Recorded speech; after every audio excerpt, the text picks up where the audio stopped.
Saudi আরব অবস্থানরত প্রবাসীদের ইকামা নবায়ন এবং ইকামা করে দেওয়ার ক্ষেত্রে নতুন একটি আইন জারি করল সৌদি আরবের মানব সম্পদ ও সামাজিক উন্নয়ন মন্ত্রণালয়। আসসালামু আলাইকুম বন্ধুরা, আশা করি সকলে অনেক ভালো আছেন। আল্লাহর রহমতে আমি অনেক ভালো আছি।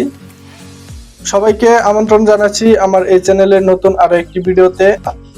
আজকের এই ভিডিওতে সৌদি আরব যারা নতুন আসবেন এবং পুরাতন প্রবাসী রয়েছেন তাদেরকে খুব গুরুত্বপূর্ণ একটা আপডেট নিউজ সম্পর্কে জানিয়ে দেওয়ার চেষ্টা করব। যেই নিউজটা আমরা বাংলাদেশি প্রবাসীদের জন্য কিন্তু খুবই একটা সুখবর। তো বন্ধুরা, বর্তমানে কিন্তু সৌদি আরবে অবস্থানরত লক্ষ লক্ষ প্রবাসী এবং ভিনদেশি নাগরিক যারা আছে, সৌদি আরবের শ্রমিক হিসেবে যারা আসে, তারা কিন্তু একটা সমস্যার মধ্যে অনেকে জর্জরিত আছে যে তারা নতুন অবস্থায় আসুক বা পুরাতন অবস্থায় থাকুক, তারা কিন্তু কফিল বা কোম্পানির কাছ থেকে ইকামা নবায়ন বা ইকামা না করে দেওয়ার প্রবলেমের মধ্যে অনেকে পড়ে। এর ফলে কিন্তু তারা অবৈধ হয়ে যায়। অবৈধ হয়ে যাওয়ার পরে কিন্তু সৌদি আরবের কফিল বা কোম্পানির থেকে বিভিন্ন নির্যাতন বা নিপীড়িতর শিকার হয়, যেটা কিন্তু আমরা প্রবাসীদের জন্য খুবই দুঃখজনক একটা ব্যাপার। কিন্তু এই সমস্ত সমস্যা থেকে উপনীত হওয়ার জন্য সৌদি আরবের মানব সম্পদ ও সামাজিক কল্যাণ মন্ত্রণালয় ভালো একটা দারুণ সুখবর দিল এবং নতুন একটি ভালো আইন জারি করলো।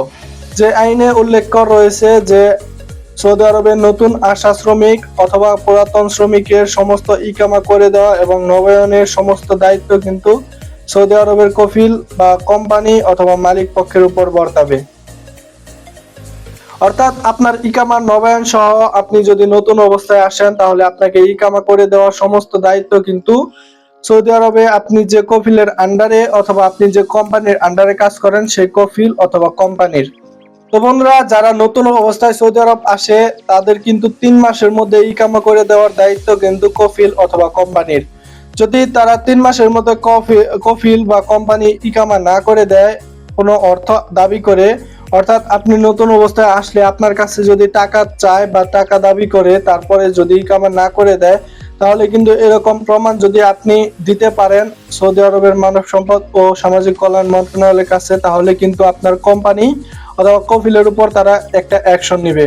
সৌদি আরবে কিন্তু অনেক কফিল রয়েছে বা অনেক কোম্পানি রয়েছে যারা সৌদি আরবের পুরাতন শ্রমিকদের কাছে অর্থ নেয় ঠিকই, কিন্তু ইকামা করে দেয় না। ইকামা না করে দেওয়ার ফলে তারা কিন্তু বিভিন্ন টালবাহানা শুরু করে এবং সেই শ্রমিককে বিভিন্নভাবে নির্যাতন বা নিপীড়িত করার চেষ্টা করে। এরকম খবর বা এরকম যদি কোনো প্রমাণ আপনি দিতে পারেন, তাহলে কিন্তু সেই কফিল অথবা কোম্পানিকে জবাবদিহি করতে হবে সৌদি আরবের মানব সম্পদ ও সামাজিক কল্যাণ মন্ত্রণালয়ের কাছে।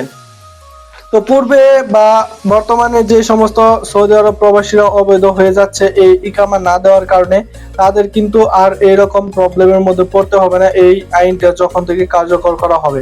ইনশাআল্লাহ খুব শীঘ্রই এই আইনটা কার্যকর করা হয়ে যাবে। তো আশা করি এই আইনটি আমাদের বাংলাদেশি প্রবাসীদের জন্য অনেক ভালো হবে। তো আপনার কাছে কেমন হবে অবশ্যই কমেন্ট বক্সে আপনার মতামত জানাবেন। তো আজকের ভিডিও এই পর্যন্তই। ভালো থাকবেন, সুস্থ থাকবেন। আল্লাহ হাফেজ।